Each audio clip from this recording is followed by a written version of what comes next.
ओम शांति। आध्यात्मिक जगत में एक खोज सदियों से होती आई है।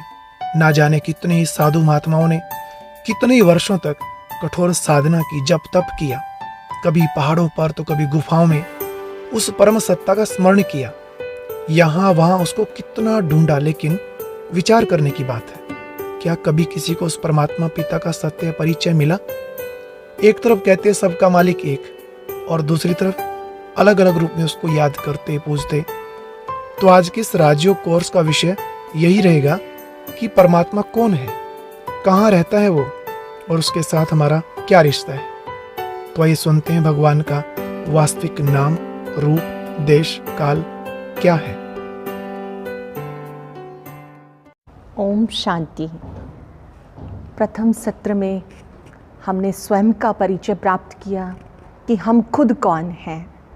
जब हम खुद को पहचान लेते हैं तो खुदा की पहचान भी सहज रूप से प्राप्त कर सकते हैं। खुदा है कौन, ईश्वर कौन है। जब हमें बेसिक कोर्स करना है तो हमें ये अवश्य पहचान होनी चाहिए कि परमात्मा आखिर कौन है और उनका सत्य परिचय क्या है। आज जब हम किसी से पूछते हैं तो सबके अलग अलग जवाब होते हैं। अगर हम कहते हैं ईश्वर कौन है, तो जिसकी जिसमें श्रद्धा है, जिसकी जिसमें भावना है, वो उसको ही परमात्मा या ईश्वर कह देता है। अब मान लीजिए एक पिता के 4 बच्चे हैं, आप चारों से ही पूछेंगे कि आपके पिताजी का नाम क्या है, तो चारों का जवाब एक ही होगा या अलग अलग होगा। जब वो एक पिता के बच्चे हैं तो एक ही होगा, लेकिन अलग अलग जवाब का मतलब क्या है? हम सब के जो अलग अलग जवाब हैं वो ये बताते हैं कि हमें अपने पिता की, ईश्वर की पूरी पहचान नहीं है। जब हमें परमात्मा की पूरी पहचान नहीं है तो फिर हम ध्यान भी नहीं लगा सकते। ध्यान से समझेंगे हम इस चीज़ को कि परमात्मा में ध्यान लगाने के लिए उसका पूरा परिचय होना परम आवश्यक है कि वो कौन है, कैसा है, क्या वो हमारे जैसा है या हमसे कुछ भिन्न है। जब हम परमात्मा के बारे में बात करते हैं तो हम सब के अलग अलग जवाब ये सिद्ध करते हैं कि हमें उसकी सत्य पहचान नहीं है। परमात्मा की सत्य पहचान क्या है? परमात्मा ने अपनी पहचान जो स्वयं दी है, आज हम उस पहचान को ध्यान से समझेंगे, जानेंगे और उनके साथ संबंध जोड़ेंगे। परमात्मा कौन हो सकता है? विचारणीय बात है कि परमात्मा कौन हो सकता है। 5 बातें कसौटी के रूप में हैं जिससे आप स्वयं निर्णय करेंगे कि आखिर ईश्वर कौन हो सकता है।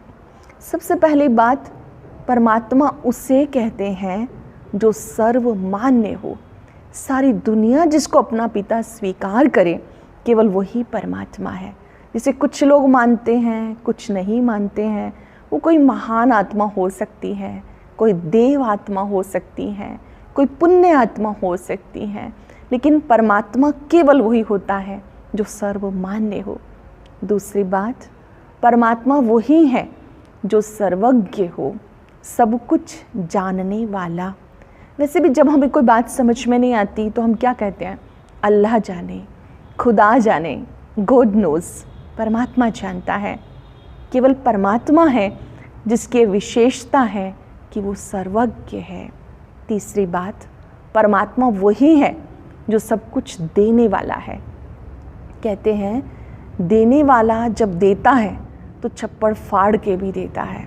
अक्सर हम अपनी भाषा में ये बात यूज़ करते हैं कि दाता वही है, ईश्वर वही है जो देने वाला है, कभी भी किसी से कुछ लेता नहीं है। चौथी बात, परमात्मा केवल उसे कहते हैं जो अजन्मा हो, अभोगता हो, निराकार हो। परमात्मा का जन्म हमारे सदृश्य नहीं होता। अच्छा, अगर उसका जन्म हो तो मृत्यु भी निश्चित है। परमात्मा उसे कहेंगे जो सर्वोच्च हो, सबसे ऊंचा। कहते भी हैं ऊंचा तेरा नाम, ऊंचा तेरा ठाव। अर्थात आपका नाम भी ऊंचा है और रहने का स्थान भी ऊंचा है। अब ये जो 5 बातें हम सब ने सुनी हैं, तो इन बातों से आप खुद भी जज करेंगे कि कोई आप जैसा या हमारी जैसा परमात्मा नहीं हो सकता। परमात्मा, उनका परिचय भिन्न है, हम सबसे अलग है। परमात्मा का परिचय सर्वोच्च है, ऊंचे से ऊंचा है, और जो उन्होंने प्रजापिता ब्रह्मा के द्वारा स्वयं अपनी पहचान दी है, मैं शॉर्ट में वो पहचान बताना चाहूँगी कि निराकार परमात्मा ने जो स्वयं अपनी पहचान दी है वो इस प्रकार है कि उनका जो नाम है वो गुणवाचक और कर्तव्यवाचक नाम है। परमात्मा का गुणवाचक नाम है सदा शिव। शिव का अर्थ है कल्याणकारी। प्यार से हम उन्हें यहाँ बाबा कहते हैं। अक्सर लोग कंफ्यूज हो जाते हैं, जब वो बाबा शब्द सुनते हैं तो उनको लगता है कि शायद कोई देहधारी होगा, कोई फिजिकल अपीयरेंस वाला व्यक्ति होगा, लेकिन परमात्मा वही है जो वास्तव में दैहिक आकार से परे है। और ये जो नाम है सदा शिव, शिव का मतलब होता है कल्याणकारी। सत्यम शिवम सुंदरम उन्हें कहा जाता है। केवल वही है जो सबका कल्याण करने वाले हैं। और कुछ लोग ऐसा भी सोचते हैं कि ईश्वर तो नाम रूप से परे है। वास्तव में वो दैहिक नाम रूप से परे है, उनका नाम भी है, रूप भी है। वैसे तो भक्ति में बहुत सारे नाम हैं, जैसा जैसा उन्होंने कार्य किया वैसा उनका नाम पुकारा गया। जैसे कांटों को फूल बनाया तो बबुलनाथ नाम रख दिया, सोम रस पिराया सोमनाथ नाम रख दिया गया। क्योंकि वो अमर आत्माओं के पिता हैं तो उन्हें अमरनाथ भी कहते हैं। इतना ही नहीं, उन्हें रामेश्वरम भी कहा गया क्योंकि वो श्री राम जी के भी ईश्वर हैं, श्री कृष्ण जी के भी पिता हैं। इस दुनिया के अंदर पुण्य आत्माएं बहुत सारी हैं, महान आत्माएं भी बहुत सारी हैं, लेकिन जो ईश्वर है वो एक है। देवी देवताएं अनेक हैं लेकिन ईश्वर एक है, और उनका गुणवाचक नाम सदा शिव है। अब रूप कैसा है, दिखने में वो कैसे हैं? जब रूप की बात आती है तो उन्हें इस चर्म चक्षुओं से नहीं देखा जा सकता। श्रीमद् भगवत गीता में बात आती है कि हे अर्जुन, मुझे इन चर्म चक्षुओं से नहीं देखा जा सकता। मेरा रूप दिव्य और अलौकिक है। परमात्मा का जो रूप है वो अति सूक्ष्म बिंदु रूप है। ध्यान से समझेंगे इस चीज़ को कि वो ध्यान में लगाने के लिए ज्योति बिंदु स्वरूप है, लेकिन वो गुणों में सिंधु है। गुणों और शक्तियों का वो सागर है। शांति का सागर, प्यार का सागर, सुख का सागर, आनंद का सागर, सर्वशक्तिवान। जीवन में हमें जिन गुणों की आवश्यकता है उनके परम पिता परमात्मा सागर हैं। अगर हमें भी वो गुण चाहिए तो हमें उनका चिंतन करना होगा। वो गुणों का भंडार है। जब हम ज्योति स्वरूप की बात करते हैं तो यहाँ पर भी कुछ लोगों में कन्फ्यूज़न कि वो शिव और शंकर को मिला देते हैं। आप किसी मंदिर में जाते हैं तो आपको ये दोनों प्रतिमाएं मिलती हैं। एक तो विचित्र सी प्रतिमा जिसके ना हाथ हैं ना पैर हैं, जिसे लोग शिवलिंग कहते हैं, ज्योतिर्लिंगम कहते हैं, वो भी हमें दिखाई देता है। और एक जिनके हाथ में त्रिशूल है, गले में सांप है, जटाएं दिखाई हैं, शंकर जी, वो चित्र भी मिलता है। अब ये दोनों अलग अलग चित्र ही बताते हैं कि ये दोनों अलग अलग आइडेंटिटी हैं। परमात्मा का जो स्वरूप है वो ना किसी नर से मिलता है ना किसी नारी से मिलता है, ना वो स्त्रीलिंग है ना वो पुल्लिंग है, बल्कि ज्योतिर्लिंगम है। जो शंकर जी हैं वो आकारी मूर्त हैं, जबकि शिव जो हैं वो निराकार हैं। शिव परम पिता हैं, शंकर देवता हैं। वैसे भी जो शिव हैं, शिव का अर्थ है कल्याणकारी, शंकर का अर्थ विनाशकारी है। शंकर जी के नेत्र तपस्वी मूर्त हैं, अधखुली आंखें हैं। इसका मतलब उनसे बड़ा कोई है जिसको वो याद कर रहे हैं। शंकर जी भी शिव को याद करते हैं। जो शिव हैं वो निराकार हैं। निराकार का शाब्दिक अर्थ तो यही होता है जिसका कोई आकार ना हो, लेकिन ये तुलनात्मक शब्द है। ध्यान से समझेंगे हम इस बात को कि जो निराकार शब्द है वो साकार की तुलना में आया है। जैसे हमारा नाम रूप है इससे वो भिन्न है। जैसे हमारा 5 तत्वों से बना शरीर है, परमात्मा का ऐसा शरीर नहीं है। वैसे वो निराकार हैं।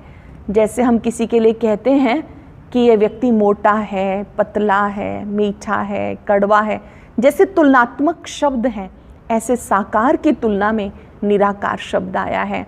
तो जो शिव हैं वो ज्योति स्वरूप हैं, वो रूप में बिंदु हैं और गुणों में सिंधु हैं। उनका एक एक गुण कि वो प्यार, शांति, सुख, आनंद का सागर है। जब हम उसको पिता समझकर याद करते हैं, संबंध जोड़ते हैं, तो उनके जो गुण हैं, शक्तियां हैं, वो हमारे में ट्रांसफ़र होनी शुरू हो जाती हैं। जितना जितना हमारा संबंध जुड़ता है, क्योंकि आत्मा का परमात्मा से संबंध अविनाशी है। ऐसे तो हमारे सारे ही संबंध उसके साथ हैं, माता, पिता, बंधु, सखा, सर्वस्व। लेकिन मुख्य रूप से विश्व की सभी आत्माओं के परम पिता परमात्मा शिव पिता हैं। और परमात्मा शिव जहाँ पर हम सब आत्माएं रहती हैं, मूल वतन, शांति धाम, वहाँ के वो रहवासी हैं। और कलयुग के अंत में हम सबको ज्ञान देने के लिए, फिर से आत्माओं को पावन बनाने के लिए वो स्वयं धरती पर आते हैं। तभी उनका यादगार हम शिवरात्रि मनाते हैं। ज्ञान सूर्य प्रगटा, अज्ञान अंधेर विनाश। वो शिव जब स्वयं धरती पर आते हैं तो अज्ञान का अंधकार मिट जाता है। जब जब शिवरात्रि हम मनाते हैं तो हम शिव के ऊपर जल, फल, 3 पत्तों वाला बेलपत्थर चढ़ाते हैं। तो इसके पीछे भी एक रहस्य है कि जब वो ज्ञान सूर्य परमात्मा सृष्टि पर आकर ज्ञान देते हैं, हम सबको सत्य बोध कराते हैं, तो हम सबको ये कहते हैं कि बच्चे, आपके अंदर जो आपकी कमियां हैं, कमज़ोरियां हैं, वो मुझ पे अर्पण कर दो। तो हमारी जो अंदर की कमियां हैं, हम वो तो परमात्मा पे अर्पित करते नहीं हैं, उसी का प्रतीक अक धतूरा चढ़ा देते हैं। अक धतूरा कड़वा होता है। अगर हम सचमुच परमात्मा से संबंध जोड़ रहे हैं, अपने जीवन को सुखमय बनाना चाहते हैं, तो आज अपने मन की कड़वाहट परमात्मा पर अर्पण कर दें। चेक करें अपने आप को कि मेरे मन में किसी के लिए भी कोई बदले का भाव, कोई ईर्ष्या का भाव है जो मुझे परेशान कर रहा है। आज मुझे वो प्रभु पर अर्पण कर देना है। परमात्मा शिव वैसे भी जल्दी प्रसन्न हो जाते हैं। अगर हम अपनी सूक्ष्म कमियों का चिंतन करके उनके ऊपर समर्पित कर देंगे और याद करेंगे उनको, तो सचमुच हमारे जीवन से जो अंधकार है वो समाप्त हो जाएगा, कड़वाहट है वो निकल जाएगी। इतना ही नहीं, हम शिव के ऊपर बेलपत्र भी चढ़ाते हैं, बेर भी चढ़ाते हैं। बेर तो खरीद कर चढ़ाना बहुत आसान है, पर हमारे मन में अगर किसी के लिए कोई वैर है, वो चढ़ाने के लिए बहुत मेहनत लगती है। याद रखेंगे कि जो शक्तिशाली लोग होते हैं वो माफ़ करते हैं, और जो कमज़ोर लोग होते हैं वो बदला लेते हैं। अगर हम अपना संबंध ईश्वर से जोड़ते हैं कि वो मेरे पिता हैं, तो परमात्मा क्षमा के सागर हैं, रहम के सागर हैं। हम भी उनके समान अपने मन को बनाएं। हमारे मन में किसी के लिए भी कोई ईर्ष्या, द्वेष, वैर विरोध की भावना है, तो हम शिव पर अर्पण कर दें और उनके साथ थोड़ी देर अवश्य संबंध जोड़ें कि जो मेरे पिता हैं वो शांति के सागर हैं, मैं उनका बच्चा शांत स्वरूप हूँ। वो आनंद के सागर हैं, मैं उनका बच्चा आनंद स्वरूप हूँ। जितने प्यार से आप उन्हें याद करते हैं, बशर्ते कि आपके मन के तार जुड़ने चाहिए। कभी कभी हम बैठते हैं परमात्मा की याद में, ध्यान कहीं और जा लगता है, लेकिन शक्ति केवल तब मिलती है जब आप निज को आत्मा समझकर उस बिंदु स्वरूप परमात्मा से कनेक्ट हो जाते हैं। उस बिंदु रूप परमात्मा से कनेक्ट होने का मतलब है उसके गुणों का चिंतन, उसके स्वरूप का चिंतन। परमात्मा पिता ज्योति स्वरूप होते हुए भी ज्ञान सूर्य हैं, सर्वशक्तिवान हैं। जैसे आप कहते हैं मेरे परम पिता या बाबा, फिर से बताना चाहूँगी कि बाबा शब्द किसी देहधारी के लिए नहीं, लेकिन एक क्लोज रिलेशन के लिए हम यूज़ करते हैं। परमात्मा सबके लिए तो परम पिता हैं, लेकिन जो पहचान लेते हैं तो वो दिल से कहते हैं मेरे बाबा। वैसे भी आपके सामने कोई मुसीबत है, कुछ मुश्किल है, तो अपने मन में उस बिंदु रूप परमात्मा का ध्यान करते हुए आप दिल से कहो, मेरे बाबा, मेरे साथी, मेरे मददगार, आ जाओ। जैसे आप कहते हैं वो परमात्मा शक्तियाँ बिखेरते हुए हमारे पास पहुंच जाते हैं। जब हमें परमात्मा की सत्य पहचान मिल जाती है तो उसको याद करना बहुत आसान हो जाता है।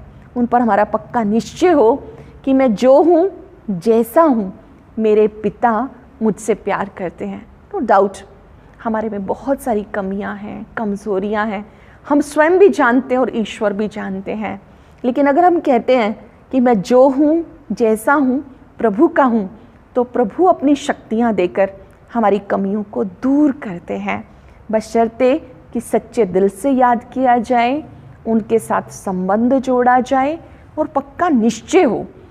आप जब जब कहीं पर भी यूज़ करेंगे परमात्मा को, तो परमात्मा सच्चे दिल से हमारी मदद करते हैं, हमें ज्ञान देते हैं, प्यार देते हैं, शक्ति देते हैं।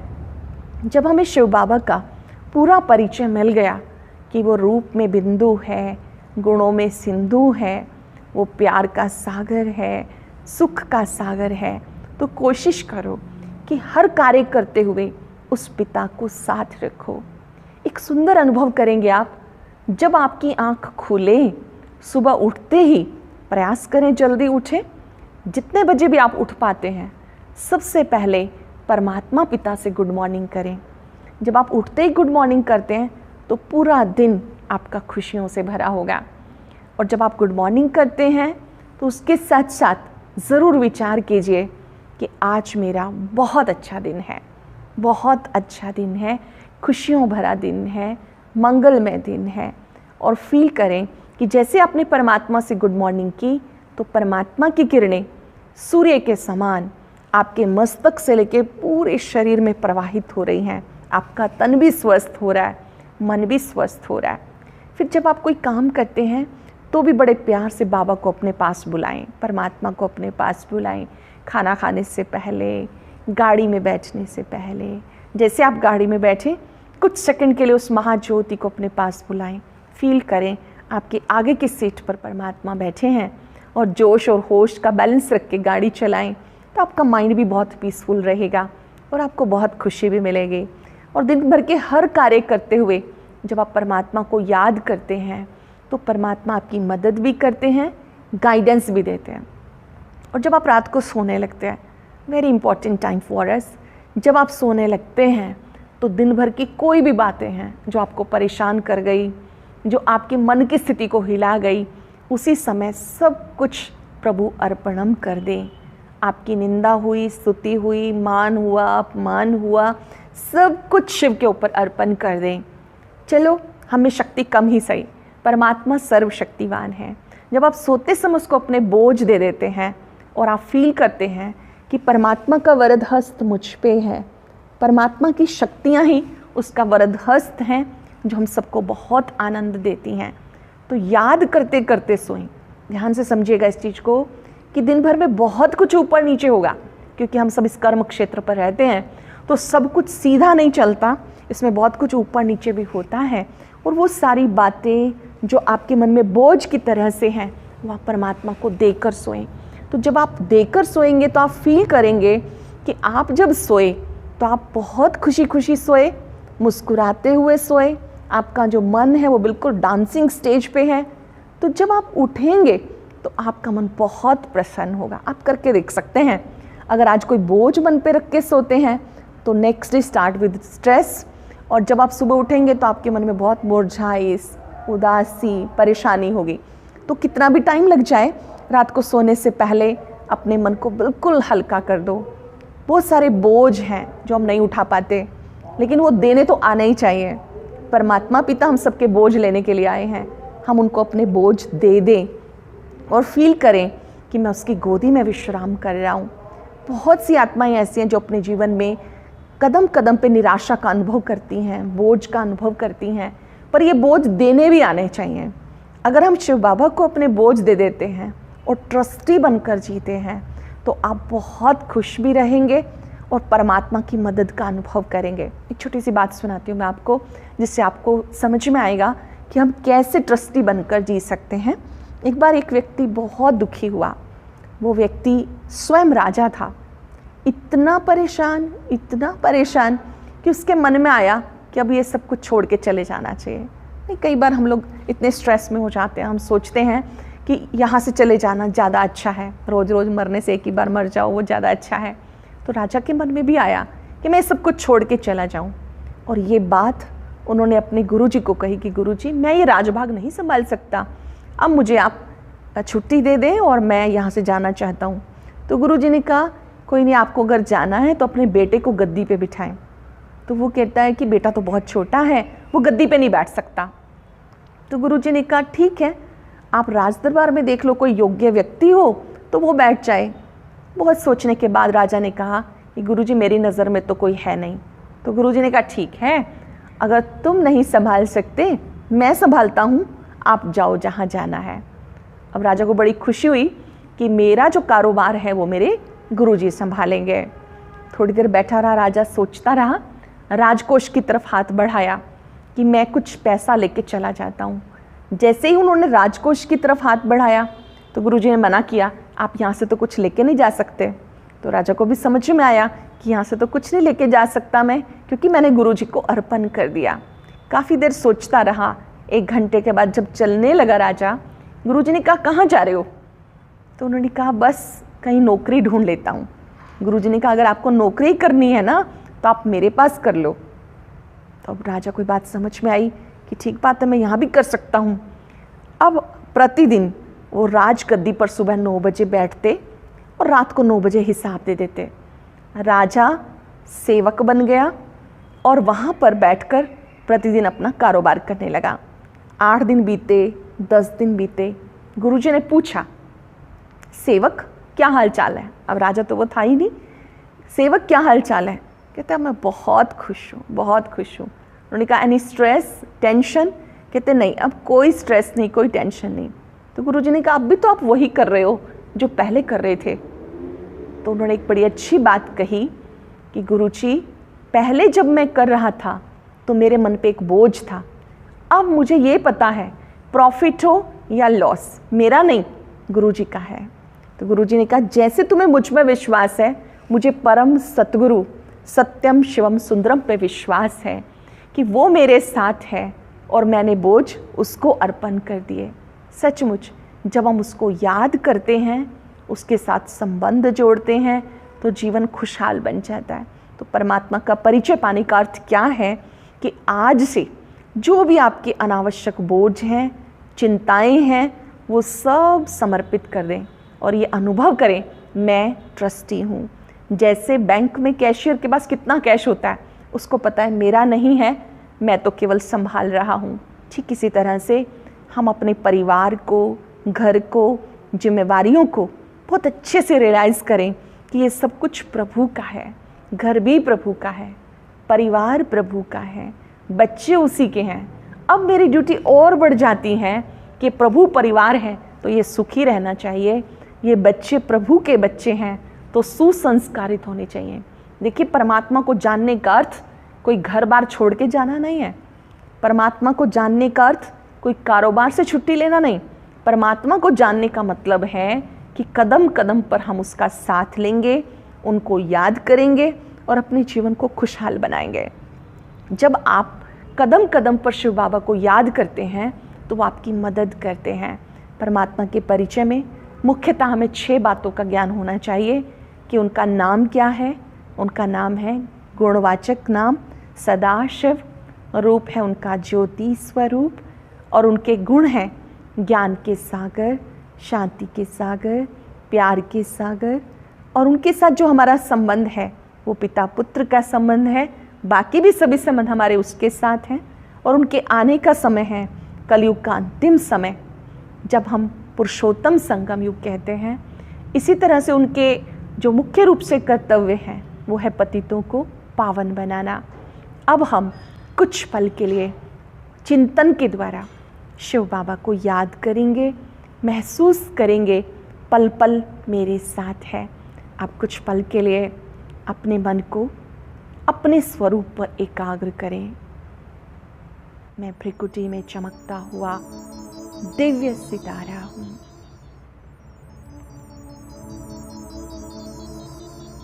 तीन सेकंड तक मस्तक में चमकने वाले बिंदु को निहारते रहें। महसूस करें, मैं तेजस्वी आत्मा भ्रिकुटी कक्ष में विराजमान हूं। धीरे धीरे अपने मन को उस महाज्योति पर एकाग्र करें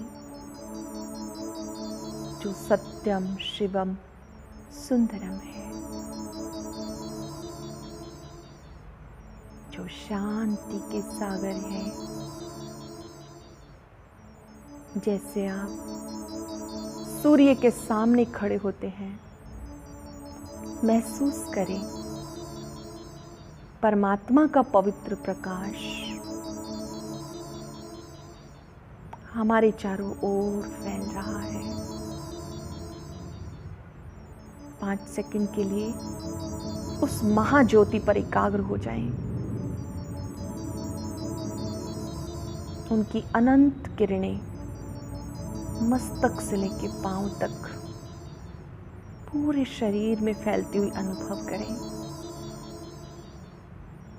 मन ही मन याद करें, मैं शिव बाबा का बच्चा हूं। मेरे बाबा मेरे साथ है, ईश्वर मेरे साथ है। मैं शिव बाबा का बच्चा हूं। मेरे साथ जो भी होगा बहुत अच्छा होगा। परमात्मा की अनंत किरणों को अपने पूरे शरीर में फैलता हुआ देखें। मन ही मन परमात्मा का शुक्रिया करें। शुक्रिया बाबा, शुक्रिया। आपने मुझे सत्य ज्ञान दिया, आपका शुक्रिया। आपने मुझे जीना सिखाया,